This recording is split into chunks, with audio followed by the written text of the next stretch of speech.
السلام عليكم ورحمة الله وبركاته.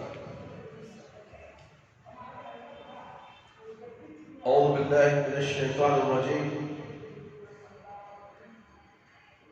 بسم الله الرحمن الرحيم.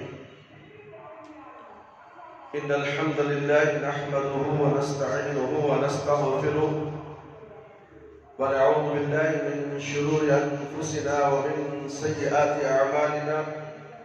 من يهده الله فلا مضل له ومن يضلل فلا هادي له، وأشهد أن لا إله إلا الله وحده لا شريك له، وأشهد أن محمدا عبده ورسوله.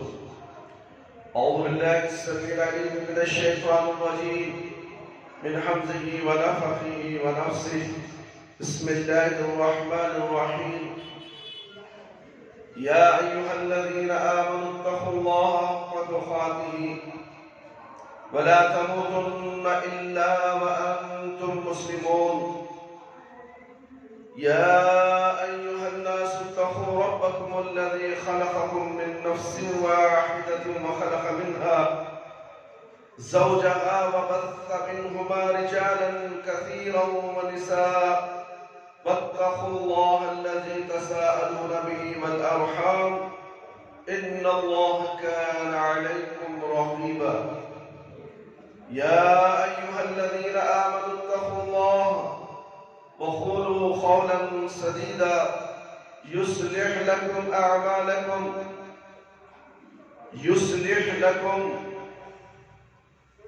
أعمالكم ويغفر لكم ذنوبكم، ومن يطع الله ورسوله فقد فاز فوزا عظيما. أما بعد، فإن خير الحديث كتاب الله، وخير الهدي هدي محمد صلى الله عليه وسلم، وشر الأمور محدثاتها، وكل محدثة بدعة، وكل بدعة ضلالة، وكل ضلالة في النار. محترم دوستوں، بزرگوں اور نوجوان ساتھیوں اور پیارے بچوں اور میری خواتین اسلام، میری ماں اور بہنوں، آج یوم الجمعہ یعنی عید المومنین ہے۔ آج خطبہ جمعہ کا عنوان ہے قرآن مجید کا اعجاز۔ قرآن مجید ہدایت بھی ہے، نصیحت بھی ہے۔ ہے کوئی نصیحت حاصل کرنے والا؟ ہم اگر غنی ہے تو اسی قرآن مجید کے خزانے عامرہ ہے۔ قرآن مجید کے مطالعے سے کچھ موتی ہاتھ لگ جائے تو ہم آپ کو پیش کریں، یہ انسانیت اور آدم علیہ السلام کے پورے کنبے کو دینے کے لیے کافی ہے۔ بڑے بڑے فرمان رواؤں، سرمایہ داروں اور دولت مندوں کو دینے کے لیے اگر کوئی چیز ہے اور جو اضافہ کر سکتی ہے، دنیا بدل سکتی ہے، قسمت چمکا سکتی ہے، وہ قرآن مجید کی بھیک ہے۔ وہ قرآن مجید کی بھیک ہے میرے بھائی، میرے دوست اور خواتین اسلام۔ قرآن مجید تحت الشماس اٹھا کر افلاک و ثریا پر پہنچا سکتا ہے، اور جو لوگ اس پر عمل نہیں کرتے ان کو منہ کے بل گرا دیتا ہے۔ یہی قرآن مجید جس نے عرب کے خانہ بدوشوں، صحرا نشینوں کو، جن کے پاس پیٹ بھرنے کو کھانا نہ تھا، نہ تن ڈھکنے کو کپڑا، کہاں سے کہاں پہنچا دیا۔ جو سائربان تھے ان کو جہاں بان بنا دیا۔ خود نہ تھے جو راہ پر اوروں کے ہادی بن گئے، خود نہ تھے جو راہ پر اوروں کے ہادی بن گئے۔ کیا نظر تھی جس نے مردوں کو مسیحا کر دیا؟ کیا نظر تھی جس نے مردوں کو مسیحا کر دیا، یہی قرآن مجید ہے جس نے عرب کے بدوؤں کو، خانہ بدوشوں کو، جن پر دنیا کی توجہ بھی نہ ہوتی تھی، جہاں بانو جہاں دارو جہاں آرا بنا دیا انہوں نے، خسر و کسرہ کی، انہوں نے خیسر و کسرہ کے تاج کو پاؤں سے روندا اور ان کے تحت سلطنت پر ایسے بے تکلف بیٹھے جیسے بوریوں پر بیٹھے جاتے۔ در شبستان ہرا خروط گزید، خوب و آئین و حکومت و آفرید، ماند شبہا چشم او محروم نوم، تابع تخت خسروی خواب دیدہ خواب۔ غار ہرا میں ایک کمبل پوش نے چند راتیں گزاری، یہ قوم بیدار کر دی، ایک آئین دیا، ایک حکومت بنا دی۔ اس کی آنکھیں چند راتیں نیند سے محروم رہیں، لیکن اس کی قوم تخت خسروی پر سونے کے قابل ہو گئی۔ اس نبی امی صلی اللہ علیہ وسلم کے غلام قیصر و کسریٰ کے تخت پر قابض ہو گئے۔ قرآن مجید مٹی کو اکسیر بناتا ہے، جو اس کی ناقدری کرتا ہے وہ اکسیر ہوتا ہے، جو اس کو مٹی میں تبدیل کر دیتا ہے۔ یہ اللہ تعالیٰ کا بے لاغ قانون ہے، یہ دو دھاری تلوار ہے۔ اگر اس کا استعمال صحیح نہیں ہوا، ناقدری کی گئی، تو خوابوں کا کام تمام کر سکتی ہے۔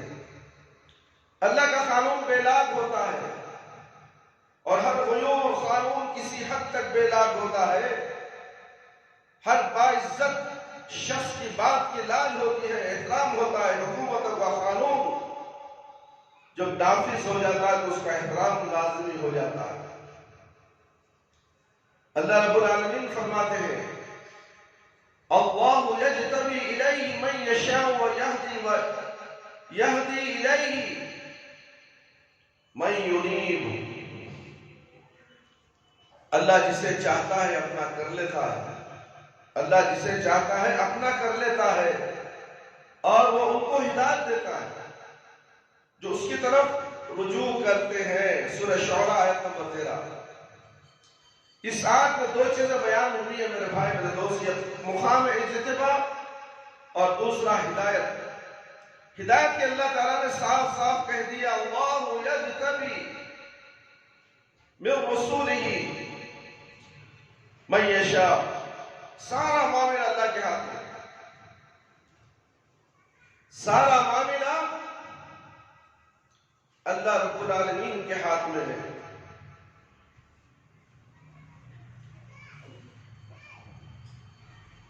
جس کو چاہے وہ اجتباء سے سرفراز کرے اور اس کو قبولیت و اجتباء کا درجہ عطا کرے، لیکن ہدایت کی سب انسانوں کو ضرورت ہے، سب انسانوں کو، صرف مسلمانوں کو نہیں۔ دنیا کے سارے انسانوں کے لیے قرآن ہے۔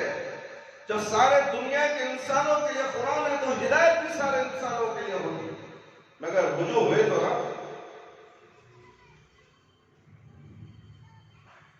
یہدی الیہ من ینیب، وہ ان کو ہدایت دیتا ہے جو اس کی طرف رجوع کرتے ہیں، ہدایت کے طالب ہوتے ہیں، اور جن میں انابت کی، تواضع کی اور بندگی کی اور اپنے کو کچھ نہ سمجھنے کی کیفیت پیدا ہو جائے تو اللہ تعالیٰ ان کو راستہ پر لگا دیتا ہے اور آخر تک پہنچا دیتا ہے۔ ٹیکا لے کر بیٹھا ہے، ذرا سب جگہ خالی ہوئی ہے۔ اور جن میں انابت کی، تواضع کی اور بندگی کی اور اپنے کو کچھ نہ سمجھنے کی کیفیت پیدا ہوتی ہے تو اللہ تعالیٰ ان کو راستے پر لگا دیتا ہے اور آخر تک پہنچا دیتا ہے، لیکن شرط یہ ہے کہ اس میں انابت کی صفت پائی جائے، انابت کی صفت پائی جائے۔ یہدی الیہ من ینیب میں اسی ٹکڑے پر عرض کرنا ہے۔ قرآن مجید کے دو پہلو ہیں، ایک اس کا تعلیمی اور عقیدی پہلو، یعنی وہ عقائد جس پر ہر شخص کو ایمان لانا چاہیے، سمجھنا چاہیے، قرآن سے اخذ کرنا چاہیے، اس کے متعلق تو قرآن مجید کا اعلان ہے۔ قرآن مجید کا اعلان ہے کہ بلسان عربی مبین، روشن اور واضح عربی میں ہے۔ اس سے زیادہ واضح الفاظ میں بتا دیا وَلَقَدْ يَسَّرْنَا الْقُرْآنَ لِلذِّكْرِ فَهَلْ مِن مُدَّكِرٍ، ہم نے قرآن کو نصیحت حاصل کرنے کے لیے آسان کر دیا ہے۔ کوئی نصیحت حاصل کرنے والا ہے؟ قرآن آسان ہے میرے بھائی میرے دوست۔ لوگ کہتے ہیں کہ مشکل ہے، نہیں، اللہ کہہ رہا ہے میں نے تمہارے لیے قرآن کو آسان کر دیا ہے سمجھنے کے لیے۔ کیا کوئی نصیحت حاصل کرنے والا ہے؟ کوئی شخص یہ معلوم کرنا چاہتا ہے کہ فلاں، معلوم کرنا چاہتا ہے کہ اللہ اس سے کیا چاہتا ہے اور اس کی ہدایت کے لیے کیا شرائط ہے، توحید اور رسالت اور بیان کا قرآنی تصور کیا ہے، قرآنی عقیدہ کیا ہے، اس کی حقیقت کیا ہے کہ دنیا میں ہدایت اور آخرت میں نجات مل سکے۔ دنیا میں ہدایت اور آخرت میں نجات، عمل یہاں نجات وہاں، اس کے لیے قرآن مجید آسان ہے۔ کسی کو یہ کہنے کا عذر نہیں کہ ہم قرآن مجید سے ان باتوں کو سمجھ نہیں سکے، اور قرآن ہمارے لیے حجت نہیں۔ توحید کے بارے میں واضح سے واضح، صریح سے صریح، طاقتور سے طاقتور دو ٹوک بات جو کہی جا سکتی ہے قرآن مجید میں موجود ہے۔ قرآن مجید پڑھ کر آدمی سب کچھ ہو سکتا ہے، لیکن مشرک نہیں ہو سکتا۔ یہ قرآن مجید کا اعجاز ہے۔ جو قرآن مجید پڑھتا ہے، سمجھ کر پڑھتا ہے، نصیحت حاصل کرتا ہے، تو وہ کبھی غیروں کے دروں پر ماتھا نہیں ٹیکتا۔ جو قرآن مجید کا اعجاز ہے میرے بھائی میرے دوست، اسی لیے کہو قرآن پڑھو، مگر یہ لوگ قرآن پڑھنے نہیں دیتے، صرف سننے کے لیے ہے، تبرک کے لیے ہے، ثواب کے لیے ہے، گھروں میں الماریوں کے اوپر رکھنے کے لیے ہے، برکت کے لیے ہے، مگر قرآن تو ہدایت ہے سارے دنیا کے انسانوں کے لیے جو اللہ نے پیدا کیے ہیں۔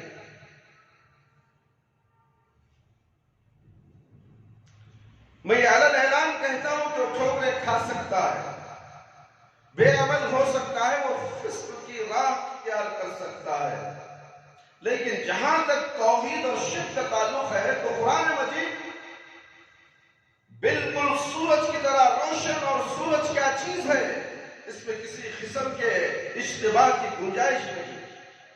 اور جہاں تک رسالت کے عقیدہ کا تعلق ہے کہ نبوت کیا چیز ہے، انبیاء کیا ہے، اور اس کے دماغ، اس کے ذمہ کون سی چیز سپرد کی گئی اور ان کو کیا حکم ہوتا ہے، وہ کیا تعلیم دیتے ہیں،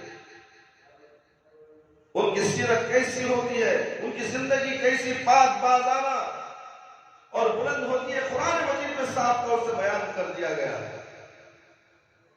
وہ اپنا تعارف بھی کراتے ہیں، وہ شبہوں کو بھی دور کرتے ہیں۔ آپ سورۃ الاعراف پڑھیے، سورہ ہود پڑھیے، سورہ شعراء پڑھیے، اس میں ایک ایک نبی کا نام لے کر تعارف کرایا گیا ہے اور ثبوت دیا گیا ہے۔ ہدایت حاصل کرنے کے لیے قرآن کریم آسان ہے میرے بھائی میرے دوستوں خواتین اسلام۔ ہدایت کے لیے قرآن مجید آسان ہے، اس میں کہیں کوئی شبہ نہیں، لیکن جہاں تک اس علوم کا تعلق ہے، اس کے رفیع و دقیق مضامین کا تعلق ہے، اس میں کسی چیز کے متعلق دعوے کے ساتھ یہ کہنا صحیح نہیں ہے کہ ہم جو کچھ سمجھتے ہیں اس کے علاوہ سب غلط ہے۔ قرآن کے بارے میں سب سے الگ منفرد و شاذ رائے قائم کرنا بڑی خطرہ کی بات ہے۔ ابو بکر صدیق رضی اللہ عنہ کا قول ہے، ای سماء قوانی و ای ارض تعلمی اذا قلت فی کتاب اللہ ما لا اعلم۔ اے اللہ، آسمان کے نیچے بنا لوں گا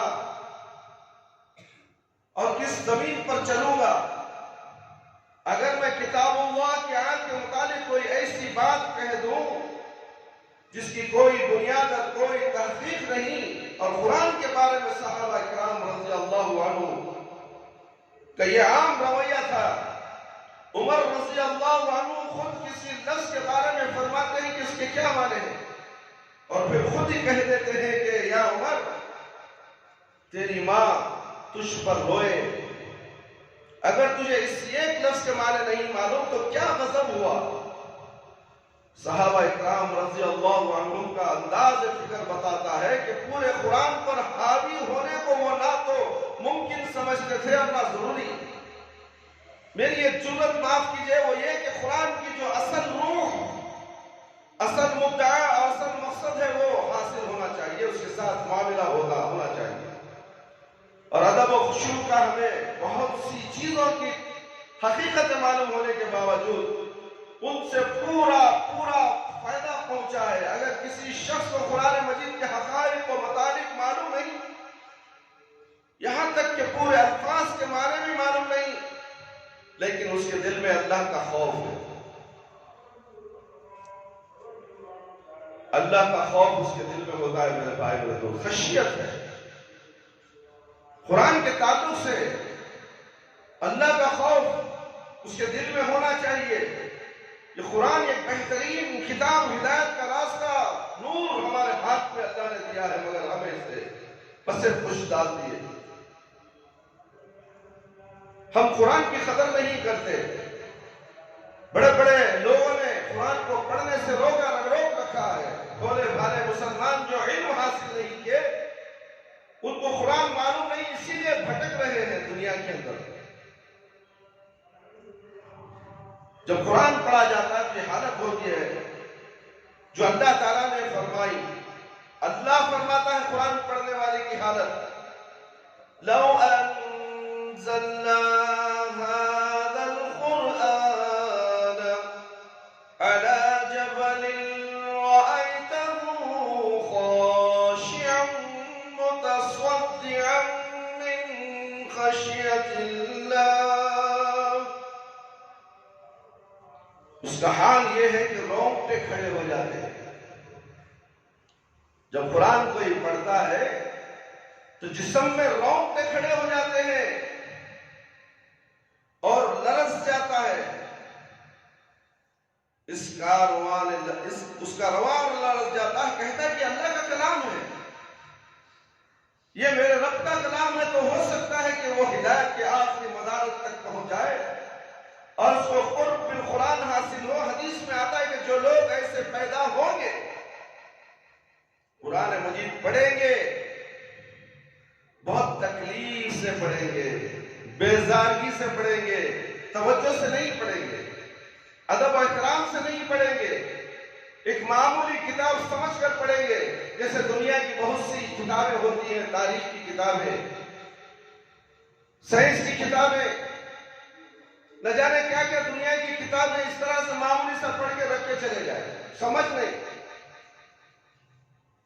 سمجھنے کے لیے عقل چاہیے، اور قرآن کا علم عربی میں ہے۔ قرآن آپ کو چاہیے کہ اردو کی تعلیم حاصل کرے تاکہ اس کا ترجمہ پڑھنے کے بعد آپ کو قرآن میں سمجھ میں آ جائے گا اللہ رب العالمین آپ سے کیا کہتے ہیں۔ مگر اکثر مسلمان اردو پڑھنا نہیں چاہتے، اکثر گھروں میں ماں باپ اردو پڑھانا نہیں چاہتے، وہ پڑھ لے گا مرنے تک۔ دنیا کی تعلیم پہلے، بچہ بڑا ہوتے جا رہا ہے، اگر تعلیم حاصل نہیں کرے گا تو کیا کرے گا دنیا میں؟ دنیا میں کیا کرے گا؟ 3 وقت کھانے کے لیے اللہ رب العالمین روٹی دیں گے، روزی دیں گے، رہنے کے لیے چھت کو دے دیں گے، اس سے زیادہ کیا ہونا چاہیے؟ کیا دنیا کمانا ہے؟ کیا بلڈنگ بننا ہے؟ کیا دنیا پوری حاصل کر لینا ہے؟ نہیں۔ تو پھر یہ جو قرآن مجید ہے، اگر یہ دنیا میں اسے حاصل کر لیا، اس کا معنی مطلب سمجھ میں آ گا، دین پر قائم ہوگا، تو دنیا میں بھی فائدہ اٹھائے گا اور آخرت میں بھی فائدہ ہوگا۔ دنیا کا فائدہ تو بس تھوڑا ہے میرے بھائی میرے دوست، آخرت کا ابدی زندگی کا فائدہ جو ہمیشہ ہمیشہ کے لیے یا تو جہنم میں رہنا پڑے گا یا تو جنت میں رہنا پڑے گا، اور جنت میں ہمیشہ ہمیشہ کے لیے ہمیں رہنے کے لیے یہاں اس کی تیاری کرنی ہوگی۔ قرآن مجید پڑھیں گے اور بہت تکلیف سے پڑھیں گے مگر ان کے حلق سے نہیں اترے گا۔ تو جہاں تک مضامین کا تعلق ہے، میں ایک طالب علم کی حیثیت سے عرض کرتا ہوں کہ وہ ایک ایسا سمندر ہے، وہ ایک ایسا سمندر ہے جس کی کوئی انتہا نہیں، اور بڑے سے بڑے آدمی، بڑے سے بڑا آدمی اس کی وسعت کے سامنے لرز بر اندام رہتا ہے اور سمجھتا ہے کہ اللہ کی ہدایت اور توفیق کے بغیر وہ ایک قدم نہیں چل سکتا۔ پہلی بات تو یہ سمجھیے کہ عفا اللہ کی طرف سے ہوتا ہے، اور یہ افادہ ہوتا ہے ان خلوق پر جو اللہ کی خشیت سے اور کلام ربانی کی ہیبت سے، اس کے جلال سے معمور ہوتے ہیں، ان پر اللہ کی طرف سے علوم کا دور ضرور ہوتا ہے۔ دوسری بات یہ کہ قرآن مجید کو نوافل میں پڑھیے، تہجد میں پڑھیے،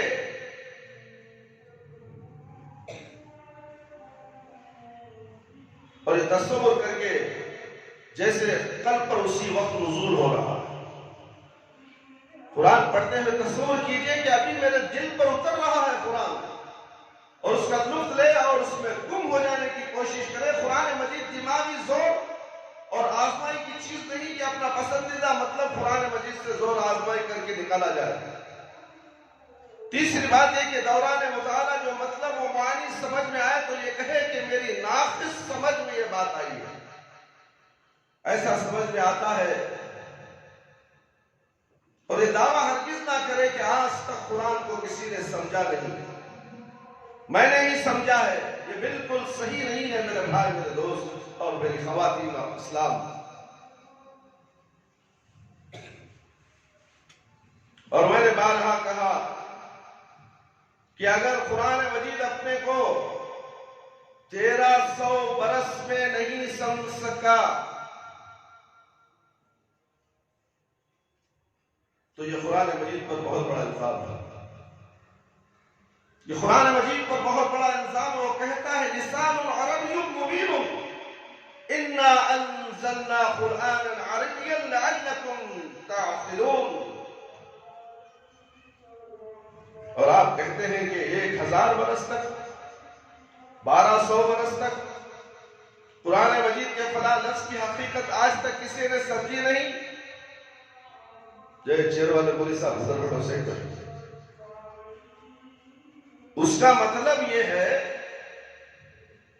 کہ قرآن مجید کے فلاں لفظ کی حقیقت آج تک کسی نے سمجھی نہیں۔ اس کا مطلب یہ ہے کہ قرآن مجید کا افادہ اتنے دنوں تک بند رہا۔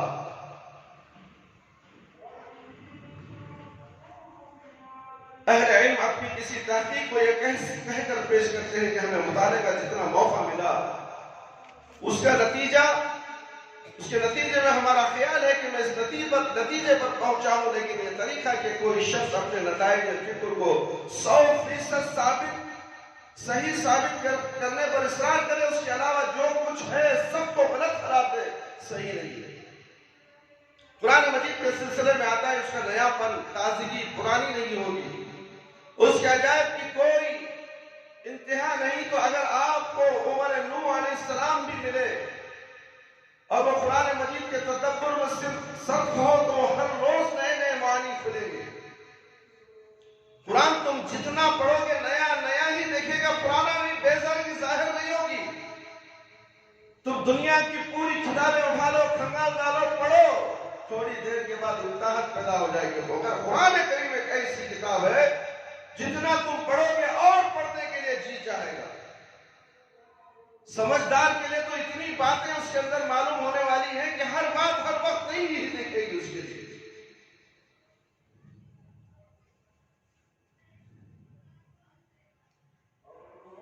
ہماری عمر کا یہ محدود وقت، محدود قوت اور صلاحیت، اور اس کے بعد ہمارا یہ دعویٰ کہ قرآن مجید اب تک سمجھا ہی نہیں گیا، یہ بہت بڑی غلطی ہے میرے بھائی۔ جو لوگ قرآن پڑھتے ہیں سمجھتے ہیں کبھی گمراہ نہیں ہوتے، کبھی مشرک نہیں ہوتے، کبھی خبر پرست نہیں ہوتے، کبھی گلے میں تعویذ نہیں ڈالتے، کبھی بابا کے چکر نہیں کاٹتے۔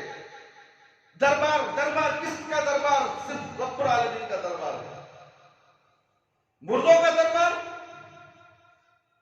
نومن مٹی کے اندر سویا ہوا مردہ تمہیں سن سکتا ہے؟ اس کا دربار تو صرف رب العالمین کا ہے۔ ہر گھر کی، ہر محلے کی مساجد ہے، مسجد اللہ کا دربار ہے۔ میرے بھائی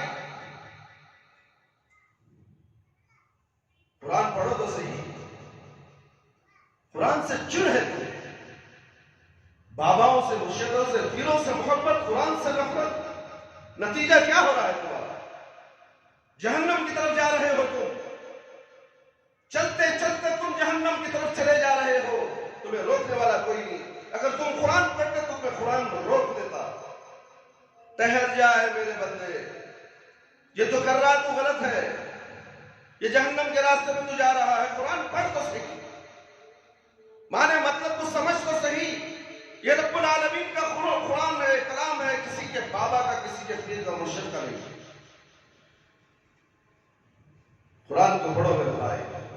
اے خواتین اسلام، اے میری پیاری ماں اور بہنوں، گھروں میں بیکار وقت مت گزارو، ٹی وی کے سامنے مت بیٹھو، گندی گندی فلمیں مت دیکھو، غیروں کی سیریلیں مت دیکھو۔ اس سے تمہیں جہنم کو جانے کے لیے شیطان تمہیں قرآن پڑھ دے، قرآن کی تلاوت کر دے، نماز پڑھ دے، اذان کا وقت آتا ہے، اذان ہوتی ہے تو اذان کا جواب دینے نہیں دیتا، تمہیں ہر وقت ٹی وی کے سامنے بٹھاتا ہے، کھانا کھاتا ہے تو ٹی وی دیکھتے ہوئے کھائے گا، بچے کو دودھ پلاتی ہے تو ٹی وی دیکھتے ہوئے دودھ پلائے گی، حمل ٹہرنے والی عورت بھی ٹی وی دیکھتے رہے گی اور بچہ پیٹ کے اندر پل رہا ہے اور اس کا اثر اس بچے پر بھی پڑے گا۔ کاش کہ وہ عورت حمل والی قرآن کی تعلیم حاصل کرتی، قرآن کی تلاوت کرتی، ذکر و اذکار کرتی، 5 وقت نماز پڑھتی، اللہ تعالیٰ اس کی اولاد کو بھی نیک اور دیندار بنا دیتا، اللہ اور اللہ کے رسول کو پہچاننے والا بنا دیتا۔ کاش کہ ایسا ہوتا۔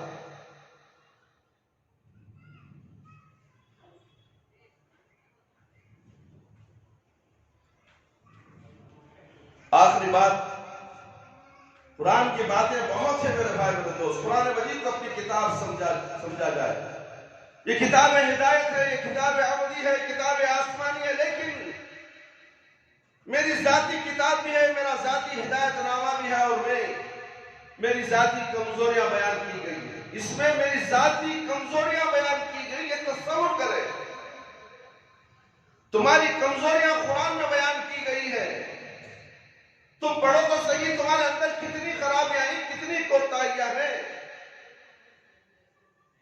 اس کے اندر تمہارے کو معلوم ہو جائے گا۔ نصیحت حاصل کرو قرآن مجید سے۔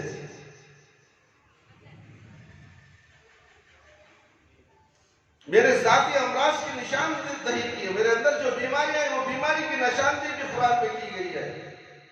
قرآن مجید میں ہر آدمی اپنے کو تلاش کر سکتا ہے، یہ جب ہوگا جب آپ اس کو زندہ کتاب سمجھے، پڑھنے والی کتاب سمجھے، غلافوں میں ڈال کر بیرو کے اوپر محرابوں کے اندر رکھنے والی کتاب نہیں ہے۔ اس کو پڑھنا چاہیے اور اس پر عمل کرنا چاہیے۔ اللہ اکبر۔ قرآن مجید میں ہر آدمی اپنے کو تلاش کر سکتا ہے، ایک زندہ کتاب ہے، ایک زندہ کتاب سمجھے، اپنی کتاب سمجھے، اور آپ میں اپنی اصلاح کا جذبہ ہو۔ لوگوں کی اصلاح تو بعد میں ہوگی، پہلے اپنی اصلاح ہو جائے۔ لوگوں کی اصلاح بعد میں ہوگی، سب سے پہلے اپنی اصلاح۔ ہم کہاں تک مسلمان ہیں، کہاں تک سچے مسلمان ہیں، پکے مسلمان ہیں؟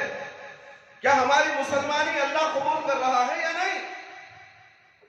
تو پھر ہم کہیں کہ مسلمان، جو ہماری غلطی ہمیں تلاش نہیں ہو رہی ہے، دوسرا تلاش کر کے بتاتا ہے تمہاری غلطی ہے، یہ تم جہنم میں جانے والے ہو۔ ارے چھوڑو جی، مولوی صاحب کی بات آئے،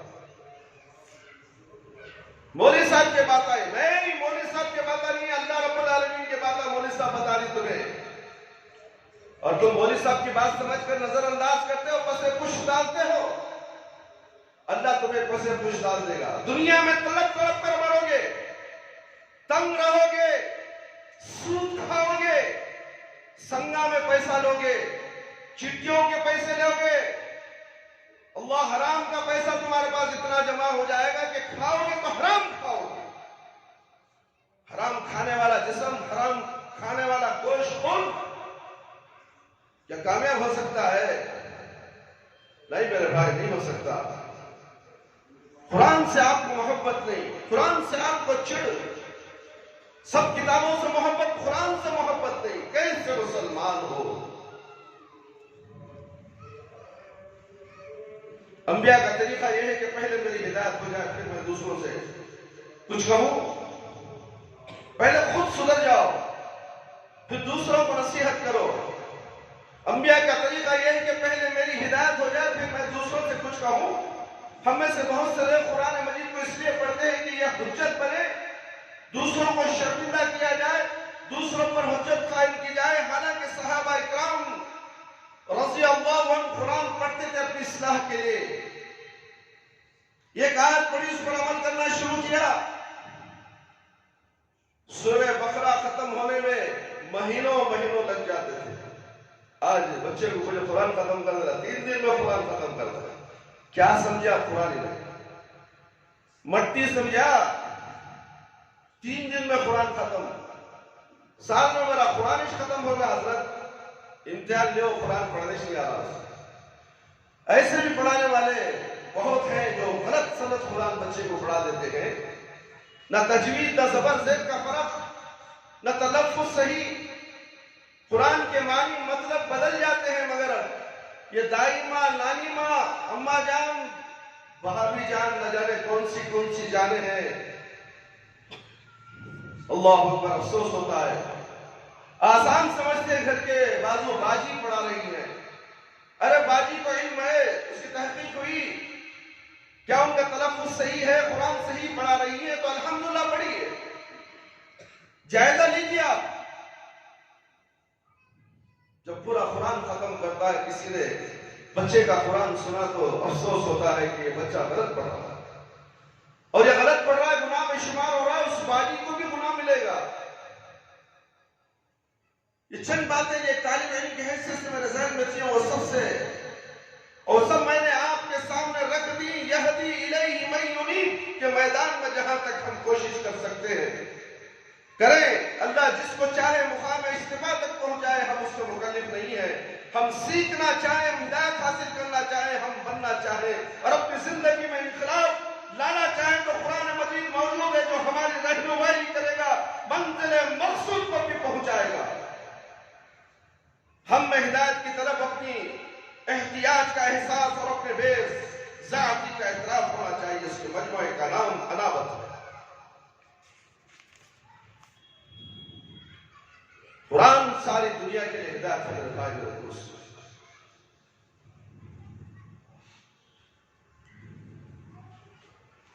قرآن مجید میں سورۃ البقرہ آیت نمبر 30 سے اور 30 پر 3 تک اللہ رب العالمین فرماتے ہیں،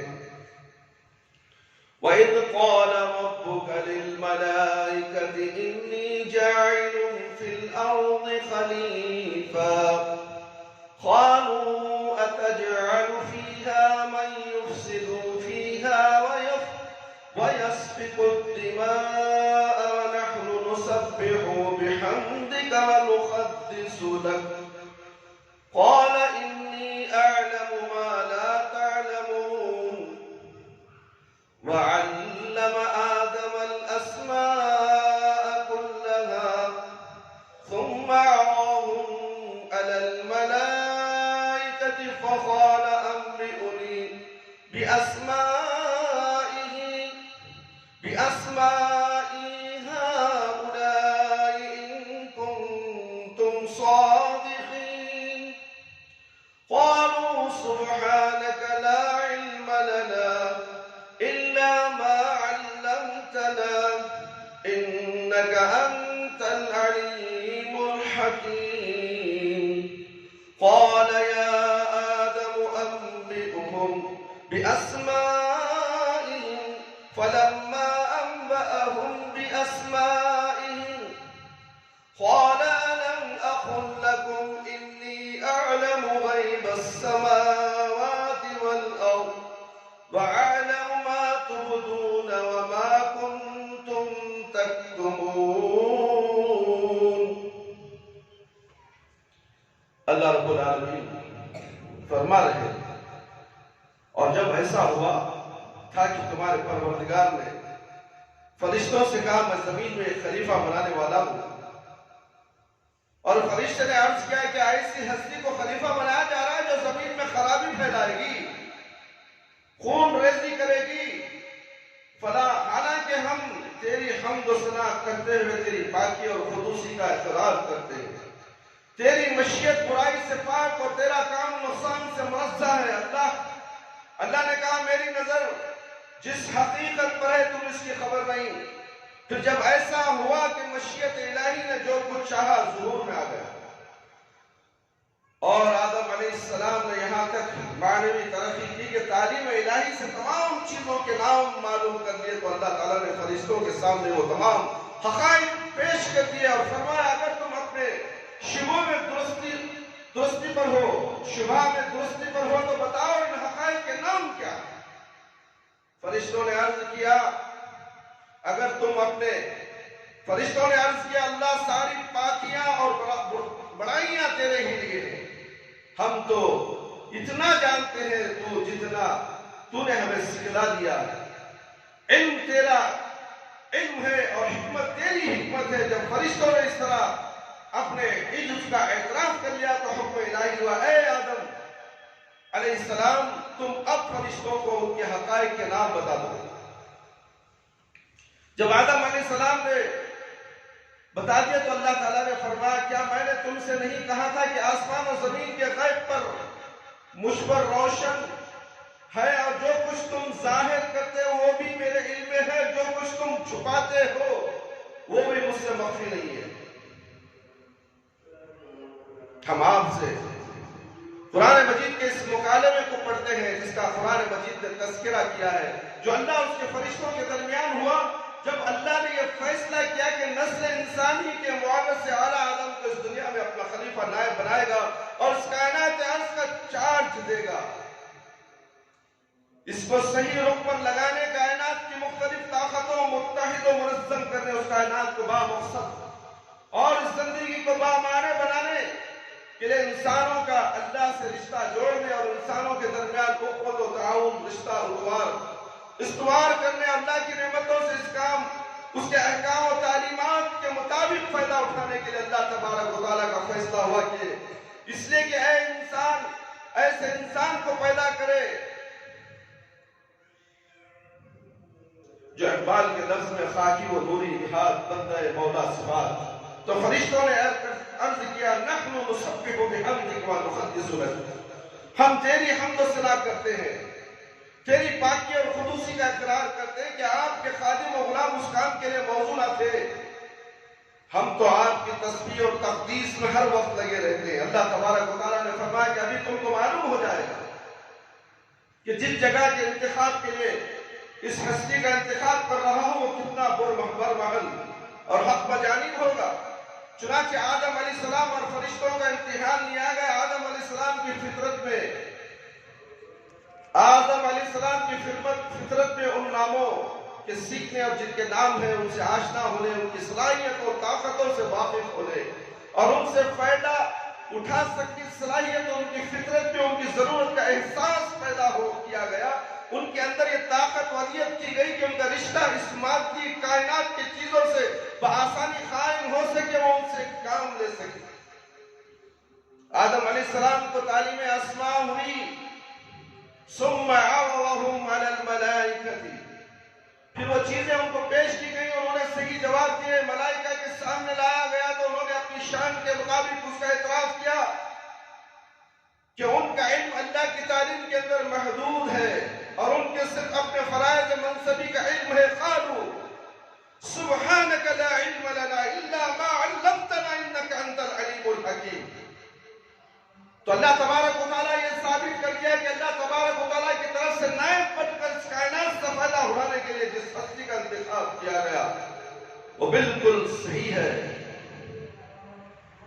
قرآن مجید نے یہ بڑا معنی خیز اور فکر انگیز مکالمہ نقل کیا ہے جو تخلیق آدم کے وقت اللہ تعالیٰ اور فرشتوں کے درمیان ہوا تھا، جس کا آغاز اس طرح ہوا وَإِذْ قَالَ رَبُّكَ لِلْمَلَائِكَةِ إِنِّي جَاعِلٌ فِي الْأَرْضِ خَلِيفَةً، اور جب آپ کے رب نے فرشتوں سے کہا کہ میں زمین میں اپنا خلیفہ بنانے والا ہوں، پھر فرمایا وَعَلَّمَ آدَمَ الْأَسْمَاءَ كُلَّهَا، اور اللہ نے آدم کو تمام اسماء کی تعلیم دی۔ اس سے معلوم ہوا کہ انسان کو اس دنیا کا جو کچھ ضروری علم دیا گیا، اس کے مادی دنیا سے اس کا جو تعلق ہے، حیات و کائنات سے نفع اٹھانے کی اسے جتنی طاقت اور صلاحیت دی گئی ہے، وہ اس خلافت الہی کے نتیجے میں ملی، اور یہ سب اس کی ماتحتی نہ کہ خود مختاری کی حیثیت سے ملی ہے۔ اور اس منصب خلافت کے طفیل ہے جو ملائکہ کے بجائے اسے دیا گیا، چنانچہ قرآن مجید میں اشارتاً کہا گیا وَأَنفِقُوا مِمَّا جَعَلَكُمْ مُسْتَخْلَفِينَ فِيهِ، اور خرچ کرو اس مال میں سے جس میں تمہیں اس نے خلیفہ بنایا۔ سورہ حدید آیت نمبر 7۔ قرآن مجید خلافت الہی کو بڑی ذمہ داری کی چیز سمجھتا ہے، جو عدل و رحمت اور سخت محاسبے کا مطالبہ کرتی ہے، اور خلافت و خود مختاری کا فرق بتانے کی کوئی ضرورت نہیں۔ خلیفہ ہمیشہ اپنے مالک سے مربوط اور اس کا تابعدار، ذمہ داری میں امانت دار، اپنے ماتحتوں کا ہمدرد اور اپنے مالک و آقا کا شکر گزار، ہر فضل و کرم اس کی طرف منسوب کرنے والا ہوتا ہے۔ وہ غرور اور تکبر میں مبتلا نہیں ہوتا، نہ قوت و حکومت اسے آپے سے باہر کرتی ہے۔ لیکن مغرب نے اس حقیقت کو بھلا دیا میرے بھائی اور دوست، جس کے نتیجے میں نہ صرف علم و تحقیق کی تاریخ میں بلکہ پوری انسانی تاریخ کی سب سے بڑی غلطی سامنے آئی، اور یہ کسی ایک فرد یا چند افراد یا کسی ایک فکر و فلسفے کی بھول نہ تھی، پوری علمی دنیا اور عالمی قیادتوں کی بھول تھی، جس کے ہاتھ میں انسانیت کا مستقبل اور دنیا کے رجحانات تھے۔ اس طرح یہ بڑی بدبختانہ بھول اور بہت بھاری غفلت وہ جہالت تھی جو تاریخ کے اسٹیج پر ظاہر ہوئی۔ ایسی غلطی تھی جس نے غلطیوں کے بہت سے طویل دور پیدا کر دیے۔ کسی دانشور نے صحیح کہا کہ غلطی سے زیادہ کسی اور مخلوق کی افزائش نسل میں نہیں دیکھی۔ دنیا ابھی تک اس خطے مستقیم سے انحراف کے نتائج بھگت رہی ہے، جس سے اللہ تعالیٰ نے قرآن کے ذریعے آدم علیہ السلام کو عطائے خلافت اور علم کی تعلیم کا واقعہ سنا کر عاقل انسانوں کے لیے قائم کیا تھا۔ ان آیات کا بنیادی نقطہ یہ ہے کہ یہاں پر انسان اللہ کا نائب ہے۔ انسان یہاں پر اصل نہیں، اوریجنل حیثیت نہیں رکھتا، وہ اللہ کا نائب ہے، اللہ کا منشا پورا کرنے کے لیے اس دنیا میں آیا ہے۔ انسان یہ سمجھتا ہے، اگر انسان یہ سمجھتا ہے وہ اللہ کا نام ہے تو اسے اللہ کا منشا معلوم کرنا چاہیے۔ اللہ کا منشا معلوم کرنے کے لیے کیا کرنا چاہیے؟ در در بھٹکنا چاہیے؟ نہیں میرے بھائی دوست، باباؤں کے در پر جانا چاہیے، ملاؤں کے در پر جانا چاہیے۔ قرآن تمہارے ہاتھوں میں ہے، تمہارے گھروں میں ہے۔ بدنصیب ہیں وہ لوگ جو قرآن پڑھنا نہیں جانتے، نحوست ہے ان گھروں میں جس گھر میں تلاوت قرآن نہیں ہوتی، گانے بجتے ہیں، قوالیاں بجتی ہیں، ڈھول پر اللہ اور اللہ کے رسول کا نام دیا جاتا ہے۔ اس سے بڑی بری قوم ہے کوئی؟ اس دور کی سب سے بڑی قوم امت محمدیہ کی یہ قوم ہے جو اللہ کا نام ڈھول کی دھاک پر، گھنگروں کے چھنچھنانے کی آواز پر گنگناتی ہے۔ یہ کیسی قوم، نکمی قوم تو ہم دیکھ رہے ہیں میرے بھائی۔ یہ قوم سمجھتی نہیں ہے، اندھی ہو گئی ہے محبت کے اندر۔ گانے سننے، قوالیاں سننے، ڈھول تھاپ ناچنے، اللہ اکبر اللہ اکبر، کیسے سمجھائے؟ کس طریقے سے سمجھائے؟ قرآن ان کے ہاتھ میں ہدایت کا سب چشمہ موجود ہے، اندھے ہو چکے ہیں، قرآن پڑھنے نہیں آتے، بہرے ہو چکے ہیں، قرآن سنائی نہیں دیتا، گونگے ہو چکے ہیں، کہہ نہیں سکتے۔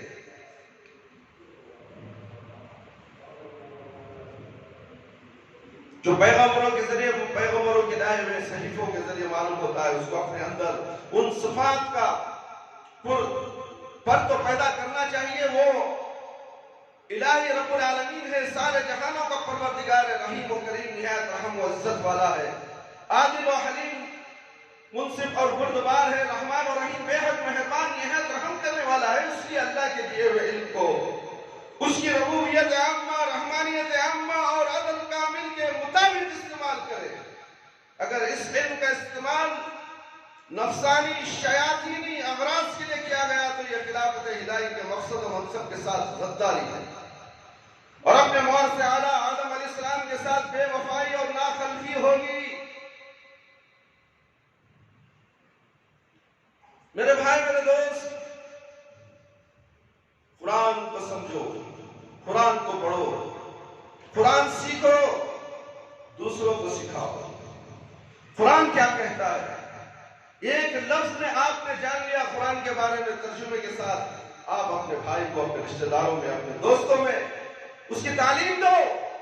یہ دعوت و تبلیغ کا کام بھی سکھاتا ہے قرآن۔ قرآن ہی تمہارے لیے جنت میں لے جانے والا ہے، اور تم قرآن کو بھول گئے، قرآن کو چھوڑ دیے، قرآن کو بھلا دیا۔ اپنے بچوں کو تک تم قرآن پڑھانا نہیں چاہتے، مسجد کے مکتب میں بھیجنا نہیں چاہتے۔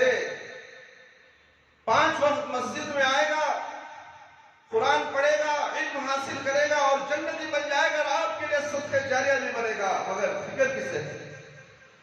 فکر کسے ہے؟ کیونکہ ہم باباؤں کے درگاہوں میں سر جھکانے والے ہیں۔ ہمیں مسجد سے لینا دینا کیا ہے؟ بابا ہمیں بچا لیں گے۔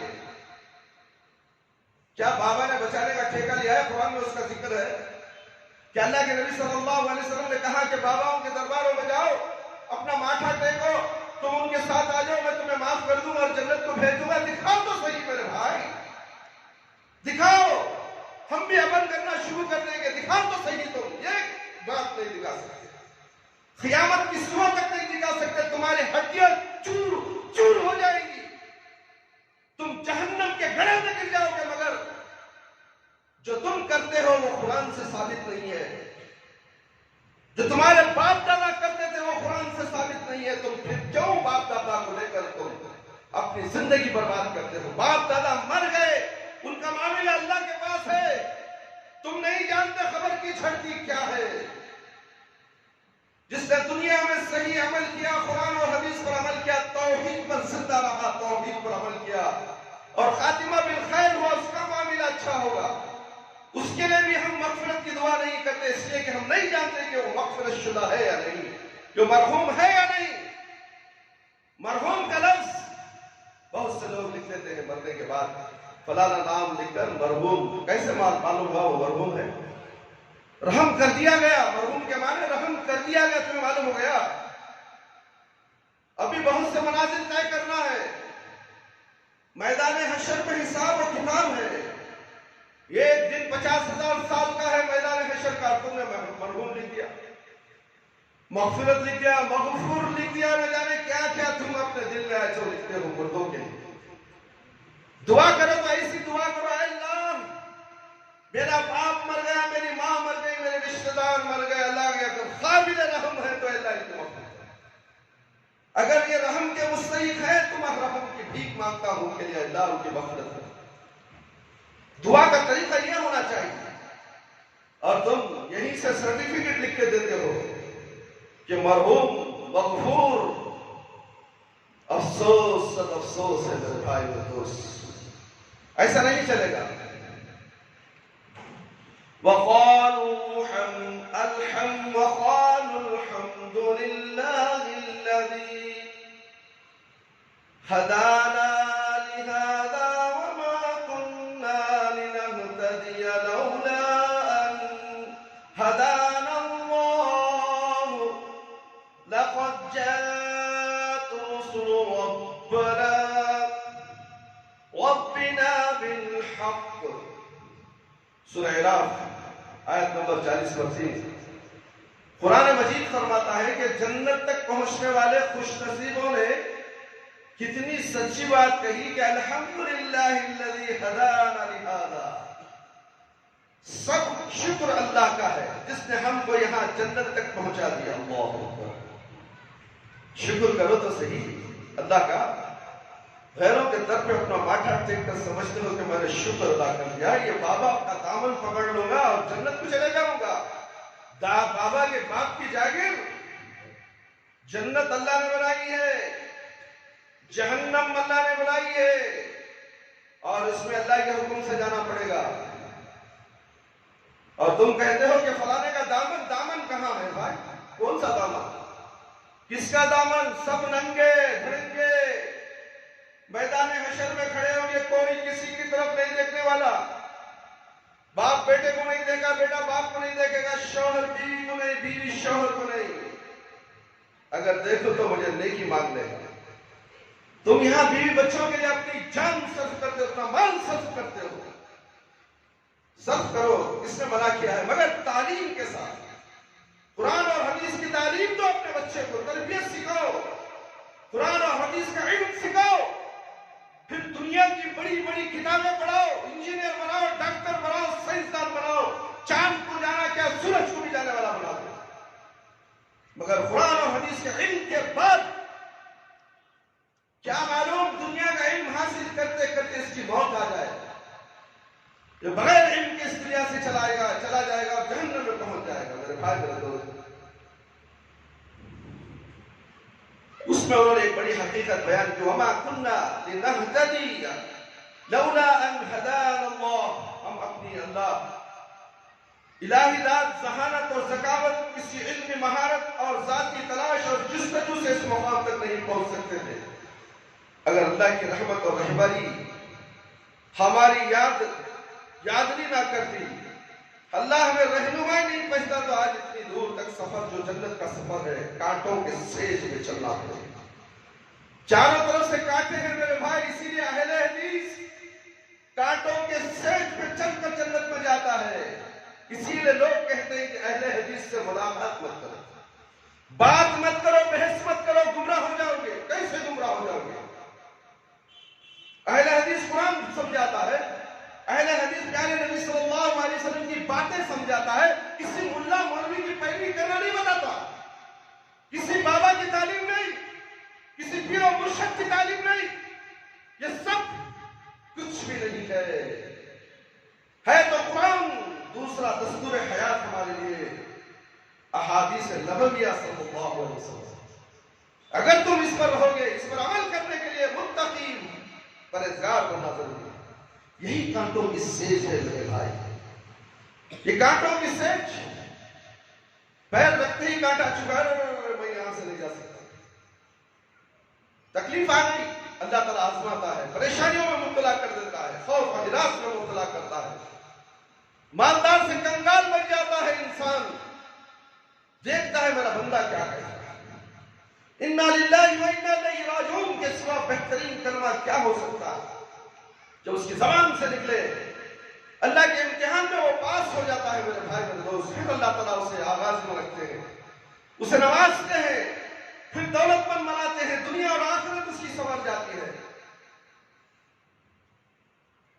ہم جو یہاں تک پہنچے عقل و دانش کی راہ سے نہیں پہنچے, تجربے کی راہ سے نہیں پہنچے. کوئی نہیں کہہ سکتا کہ میری عبادت کے بل بوتے پر میں جنت میں پہنچ جاؤں گا. میری نیت, میری اصلاح, میرا تقوی مجھے جنت میں پہنچا دے گا. کوئی دعویٰ نہیں کر سکتا میرے بھائی. شیطان دعویٰ کیا, جنت سے نکل گیا. آدم علیہ السلام کو بھی نکال دیا, حوا علیہ السلام کو بھی نکال دیا. دعویٰ, تکبر, غرور, یہ تمہیں دنیا میں مٹی پلیت کر دے گا.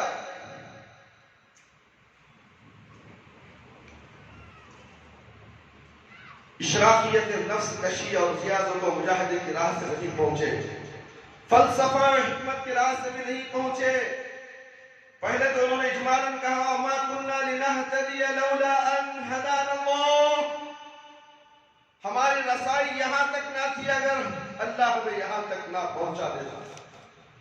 پھر انہوں نے اس حقیقت کو بیان کیا کہ اللہ ایک ایک کی ہدایت کے لیے زمین پر نہیں اترتا اور ایک ایک کا ہاتھ پکڑ کر راستے پر نہیں لگاتا, لیکن اللہ کے پہنچانے کے طریقے ہوتے ہیں, اس کا بھی ایک ذریعہ ہوتا ہے. تو اس کا ذریعہ کیا ہوا؟ لقد جاءت رسلنا ربنا بالحق، ہمارے رب کے قاصد لے کر آئے، یعنی اس کا ذریعہ پیغمبروں کی بعثت اور ان کی ہدایت اور رہبری ہے۔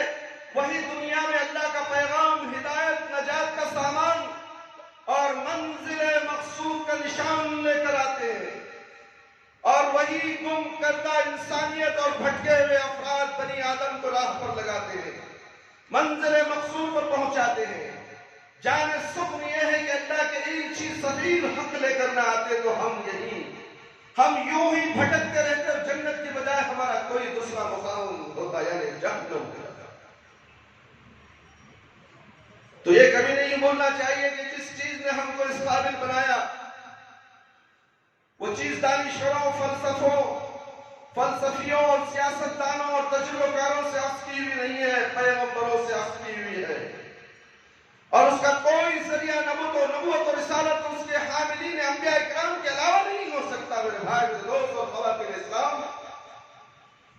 ہم نے اس کو قبول کر لیا تو اس قابل ہے کہ اللہ تعالیٰ کی پیدا کی ہوئی نعمتوں سے، ان سعادتوں اور صداقتوں سے فیضیاب اور بہرہ اندوز ہو، اور دوسروں تک بھی ان کو پہنچائے۔ ہم داعی یا مبلغ ہو یا دین کے شارح یا ترجمان، ہمیں یہ بات پیش نظر رکھنی چاہیے کہ دین اور دعوت ہم نے انبیاء اکرام علیہ السلام سے اخذ کی ہے۔ اگر انبیاء علیہ السلام نے دعوت لے کر نہ آتے تو ہم کو اس کی ہوا بھی نہ لگتی۔ بزرگان دین کون؟ اولیاء اللہ کون؟ انبیاء علیہ السلام۔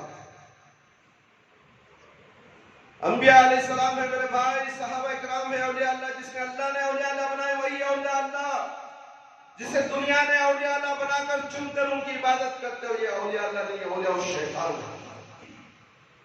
بچ کر رہو۔ ولی کے معنی دوست، آپ بھی اللہ کے دوست ہیں۔ آپ نے متقی پرہیزگار بن گئے، اللہ کی عبادت کرتے رہے، 5 وقت نمازی کے پابند ہو گئے، حرام سے بچ گئے، حلال روزی کھائے، سود سے بچ گئے، جھوٹ سے بچ گئے، دھوکے سے بچ گئے، کسی کا مال ناحق کھانے سے بچ گئے، اللہ رب العالمین کی اطاعت کو فرما برداری کرتے رہے، پیارے نبی صلی اللہ علیہ وسلم کی شریعت پر چلتے رہے، آپ ولی اللہ ہے۔ ہر انسان ولی اللہ بن سکتا ہے، مگر چلنے کا مقام وہ ہو جیسا اللہ اور اللہ کے رسول نے بنایا ہے۔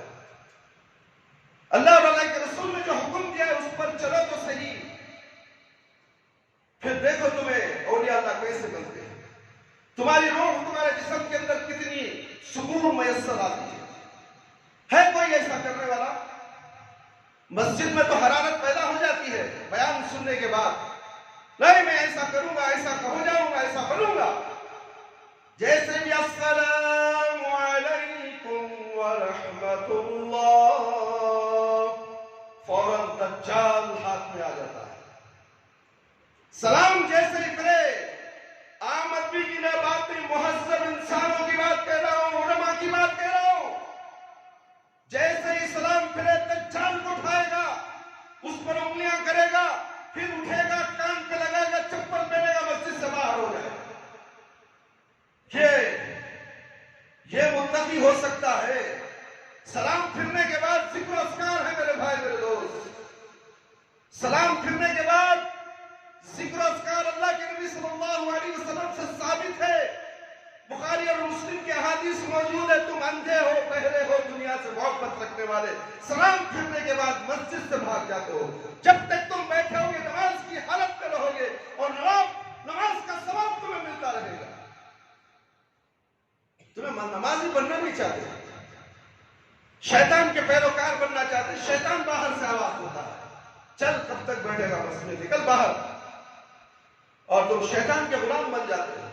دعا نہیں، کیا مقصد سے مسجد میں آئے تھے، کیا مقاصد سے سب حاصل ہو گئی، تمہاری مغفرت ہو گئی، دعا قبول کر دیا اللہ، جنت لکھ دی گئی، سرٹیفکیٹ مل گئی، تو پھر جلدی کس بات کی؟ مسجد سے باہر نکلنے کی جلدی کس بات کی؟ یہ وہ در ہے، یہاں پر ٹک کر اللہ رب العالمین سے مدد لے کر دعا کر کے کچھ حاصل کر کے چلے جاؤ، کیا معلوم کہ تھوڑے سے وقت کے بعد تمہاری روح اس دنیا سے نکلنے والی ہے، فرشتہ آئے گا، اے خوش نصیب نکل اس کے جسم سے، اے بد نصیب نکل اس کے جسم سے۔ یہ آواز تم سننے لگ جاؤ گا، تمہاری روح کام جائے گی، تمہارا جسم نرس جائے گا۔ جب امام کی پوری باتیں، خطیب کی پوری باتیں تمہاری آنکھوں میں کانوں میں گونجنے لگ جائیں گی، کاش میں مسجد تقویٰ کے خطیب کی باتیں سن لیتا، عمر کر لیتا، آج میں خوش نصیب کے الفاظ سے نوازا جاتا۔ ہائے بربادی یہ کیا ہو گیا؟ میرے بھائی، میرے دوست، خواتین اسلام، اللہ سے ڈریے۔ جان سکن یہ ہے کہ اللہ کے ایلچی اور سفیر حق لے کر نہ آتے تو ہم یوں ہی بھٹکتے رہتے۔ تو یہ کبھی نہیں بھولنا چاہیں کہ جس چیز نے ہم کو اس قابل بنا دیا وہ چیز دانشوروں، فلسفیوں، سیاستدانوں اور تجربہ سے اخذ نہیں کی گئی۔ ہم داعی مبلغ ہوں یا دین کے شارح یا ترجمان، ہمیں یہ بات پیش نظر رکھنی چاہیے کہ دین اور دعوت ہم نے انبیاء کرام سے اخذ کی ہے۔ اگر انبیاء علیہ السلام نے دعوت لے کر نہ آتے تو ہم اس کی ہوا بھی نہیں پاتے۔ یہ رہبر کامل، فرزدادہ الہی انبیاء مرسلین ہیں جو انسانوں کے رہنمائی کے لیے دنیا میں آتے رہے اور گم کردہ اور حیران اور انسانی قافلوں کو اپنے اپنے وقت اور زمانے میں اللہ رب العالمین تک پہنچاتے اور جنت کا مستحق بتاتے رہے۔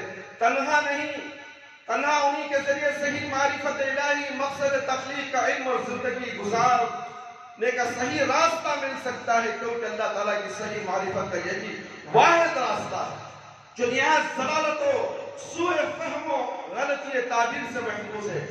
واقعہ یہ کہ انبیاء علیہ السلام کے راستے کے سوا معرفت الہی کا کوئی اور راستہ نہیں، نہ اس سلسلے میں عقل رہنمائی کر سکتی ہے، نہ تنہا ذہانت کام آ سکتی ہے، نہ علم و فن، نہ سلامت فکر و حسن فطرت، ذہن کی تیز و قیاس آرائی، تجربہ کاری مدد کر سکتی ہے۔ اللہ تعالیٰ نے اسی حقیقت کا اظہار اہل علم کی اہل جنت کی زبان سے کہا۔ اہل جنت جو صادق القول بھی ہے اور یہ ان کے تجرباتی کاملہ بھی ہے، اور یہ موقع بھی کسی غلط بیانی اور مبالغہ آمیزی کا نہیں، تو انہوں نے پہلے تو اس کا اعلان کیا کہ اگر اللہ ہماری ہدایت کا سامان نہ کرتا تو ہم یہاں جنت تک نہیں پہنچ سکتے۔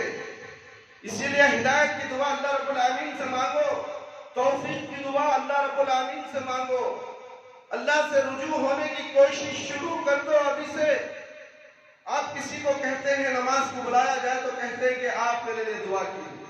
آپ بے نمازی ہیں، نمازی آپ کے لیے دعا کرے گا تو کیا اللہ دعا قبول کر لے گا؟ جب تک کہ تم رجوع نہیں ہو جاتے۔ اب اللہ سے رجوع ہوتے رہو، پھر کسی بزرگ سے دعا کی درخواست کرو، انشاءاللہ وہ دعا کریں گے تو اللہ تعالیٰ آپ کی دعا کو، ان کی دعا آپ کے لیے قبول کرے گا۔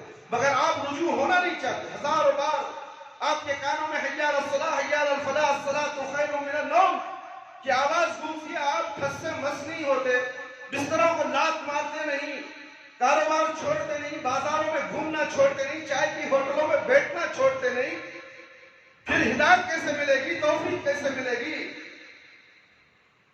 تو پھر جو اللہ تعالیٰ سے رجوع ہونا چاہتا ہے اس کے لیے ہدایت ہے، اس کے لیے توفیق ہے۔ خود ہدایت کی دعا کیجئے، خود توفیق کی التجا اللہ رب العالمین سے کیے، آپ کی دعا اللہ قبول کرنے والا ہے۔ کسی وسیلے کی ضرورت نہیں، کسی بابا، کسی پیر، کسی مرشد کی ضرورت نہیں دعا کی قبولیت کے لیے۔ خود تنہا نماز پڑھ کر اللہ رب العالمین سے دعا کیجئے میرے بھائی، میرے دوست، اللہ ضرور آپ کی دعا قبول فرمائے گا اور اہدنا الصراط المستقیم کے راستے پر چلائے گا، وہ جنت کو جانے والا راستہ ہوگا۔ کیا آپ کو جنت میں جانا نہیں؟ کیا آپ کا مقام جہنم میں ہوگا؟ سوچو تو صحیح، اپنا محاسبہ کرو، اپنے دین کا محاسبہ کرو، اپنے گریباں میں منہ جھانک کر دیکھو کہ ہم کہاں تک دیندار ہیں۔ وما كنا لنهتدي لولا ان هدانا الله، پھر اس حقیقت کا انکشاف اور اقرار کیا ہے کہ ہدایت کا ذریعہ تنہا انبیاء و مرسلین۔ لقد جاءت رسلنا ربنا بالحق، بے شک ہمارے پروردگار کے رسول حق بات لے کر آئے تھے، رسول حق بات لے کر آئے کہ رسول کی بات کے سامنے صلی اللہ علیہ وسلم اس کی بات کے سامنے کسی ایسے ویسے کی بات چل سکتی ہے، سن سکتے ہیں، رسول کی بات چھوڑ سکتے ہیں صلی اللہ علیہ وسلم، دنیا کے پورے اماموں کی، مولویوں کی، مفتیوں کی، مرشدوں کی، پیروں کی، سب کی بات چھوڑ دو،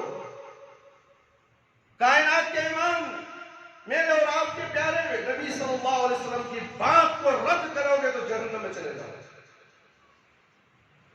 محبت صرف رسول اللہ صلی اللہ علیہ وسلم سے، محبت کا تقاضا صرف اللہ رب العالمین سے رکھو۔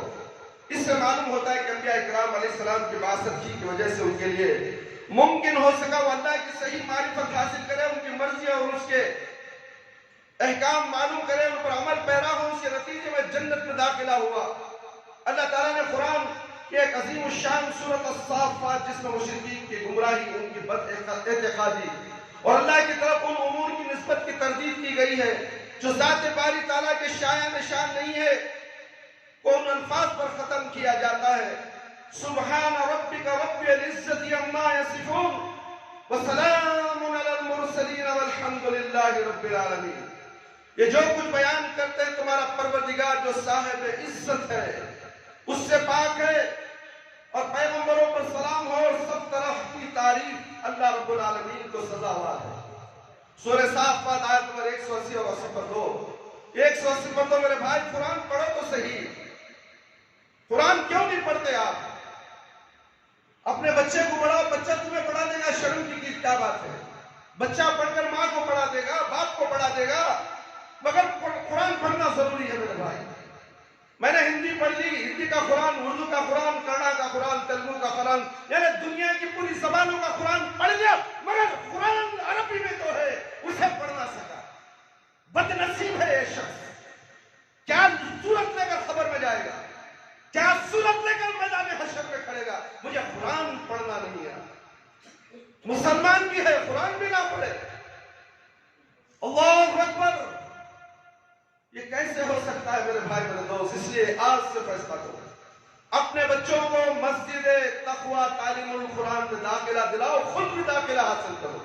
کاش کے نوجوان فجر کی نماز میں آ جاتے، آدھا گھنٹہ عشاء کی نماز کے بعد آ جاتے، آدھا گھنٹہ۔ یہ عبد الرحمن پڑھانے کے لیے تیار ہے، تمہیں جنت میں پہنچانے کے لیے تیار ہے، عمل کرو تو صحیح۔ عبد الرحمن نے تو اعلان کر کے تھک گیا۔ یہ عبد الرحمن کسی نوجوان کو، کسی بوڑھے کو غیرت جاگی نہیں، اسی بوڑھا کھوسٹ پیر خبر میں چھوڑ دیا، قرآن پڑھنا نہیں آتا، سیکھنا بھی نہیں چاہتا، تاکہ سیکھ لے۔ یسر اللہ قرآن پڑھتے شاید اللہ تعالیٰ تجھے معاف کر دے، اس دوران تیری موت آ جائے۔ عربی سیکھتے سیکھتے، قرآن کے الفاظ سیکھتے سیکھتے، حروف تہجی سیکھتے سیکھتے تجھے موت آ جائے تو سیکھنے کا بیڑا تو تجھے اٹھا لیا ہے، مگر وہ بھی نہیں۔ یہ کان سے سن کر یہ کان سے چھوڑتا ہے، حقیر سمجھتا ہے قرآن کو۔ اللہ تجھے حقیر سمجھتا ہے، در در کی ٹھوکریں کھاتا ہے۔ تیرے گھر میں سود کا پیسہ ہے، سود کو پیسہ لے کر تیرے بیوی بچوں کو کھلاتا ہے، پیٹ میں انگارے بھر رہا ہے، پھر قرآن کیسے نصیب ہوگی تجھے؟ تو قرآن کو بھولنے کی وجہ سے اللہ تعالیٰ تجھے کہاں کہاں گمراہ کر دیا۔ یہ تینوں آیتیں ایک طرح زنجیر کی کڑیاں ہیں، یہ ایک دوسرے سے پیوست ہیں، کیونکہ اللہ تعالیٰ نے اپنی ذات کو مشرکین کے لغو اور بےہودہ باتوں سے منزہ فرمایا، مشرکین کے کاموں کو بےہودہ بتایا ہے اللہ رب العالمین۔ سورہ صافات کی آیت میں اے مشرکوں کی جماعت، ترجمہ کرو، جنہوں نے اللہ کی کامل و تقدیس کو اجاگر کیا، اللہ کے صحیح اوصاف بیان کے، اللہ تعالیٰ نے ان پر سلام بھیجا اور ان کی تعریف کی، کیونکہ مخلوق سے خالق کے صحیح تعارف اور خالق کے صحیح صفات سے انسانوں کے یہ عظمت، نعمت عظمیٰ اور اللہ کی ربوبیت، رحمت اور حکمت کا تقاضا بلیغ ہے۔ اس لیے اس سلسلے کو ختم کرتے ہوئے والحمدللہ رب العالمین، ساری تعریفیں اللہ ہی کو سزاوار ہیں جو سارے جہانوں کا رب ہے۔ ابھی ہدایت و نجات کا راستہ پیغمبروں کی پیروی، اب قیامت تک خاتم المرسلین سید الانبیاء محمد صلی اللہ علیہ وسلم کی تعلیمات پر عمل کرنے اور آپ صلی اللہ علیہ وسلم کی سنت کی اتباع اور آپ صلی اللہ علیہ وسلم کے اسوہ حسنہ پر چلنے میں ہے، اس کے علاوہ کوئی ہدایت کا راستہ نہیں۔ جتنے ہدایت کے راستے ہیں تم خود ٹٹول لو. جس جگہ تم ہو جو عمل کر رہے ہو تم اپنے گریباں میں منہ جھانک کر دیکھ لو اور اس کی اصلاح کر دو. موت آنے سے پہلے اصلاح کرو اور عمل شروع کر دو اور ہمارا عمل آخرت کے لیے بھیج دو میرے بھائی. اللہ رب العالمین سے دعا ہے کہ اللہ تعالیٰ مجھے اور آپ تمام کو ان تمام قرآن اور حدیث کی باتیں جو قرآن کا اعجاز کے عنوان سے ہم نے آپ کے سامنے بہت سے باتیں رکھی، اللہ رب العالمین سے امید کرتا ہوں کہ اسے سن کر مجھے بھی عمل کی توفیق عطا فرمائے، آپ تمام سامعین کو بھی عمل کرنے کی توفیق عطا فرمائے. اللہ تعالیٰ ہمارے گناہوں کی مغفرت فرما دے. جو گناہ دن اور رات میں جان بوجھ کر سرزد ہو جاتے ہیں، انجانے میں بھی سرزد ہو جاتے ہیں، اللہ رب العالمین تو ہمارے گناہوں کی مغفرت فرما دے. شرک سے بچا لے، بدعت سے بچا لے، ہم سب کو صراط مستقیم پر چلا دے. اے اللہ تو رحم کرنے والا ہے، ہم سب پر رحم فرما.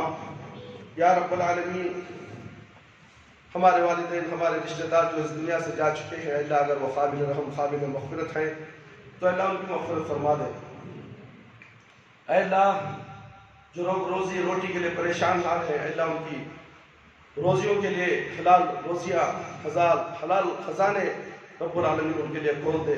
جو لوگ بیمار ہیں، موذی بیماریوں میں مبتلا ہیں، پریشان حال ہے، اللہ ان تمام کو تو بھی اپنے فضل و کرم سے شفا کلی، شفا عاجلہ، شفا کاملہ، شفا دائمہ عطا فرما. اے اللہ خبر کے عذاب سے بچا لے، جہنم کی آگ سے بچا لے. خبر کے سوالات بالکل ہمارے لیے آسان فرما دے. خبر کی تاریکی کو روشنی بدل دے. میدان حشر و رسوائی سے بچا لے. اے اللہ ہمیں موت دے تو ایمان کی حالت میں موت دے. جب ہماری روح ہمارے جسم سے نکلے تو اے اللہ ہماری زبان پر کلمہ لا الہ الا اللہ محمد رسول اللہ جاری رہے. ربنا تقبل منا انك انت السميع العليم وتب علينا انك انت التواب الرحيم.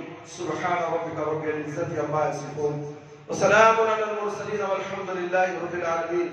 يا حي يا قيوم برحمتك استغيث.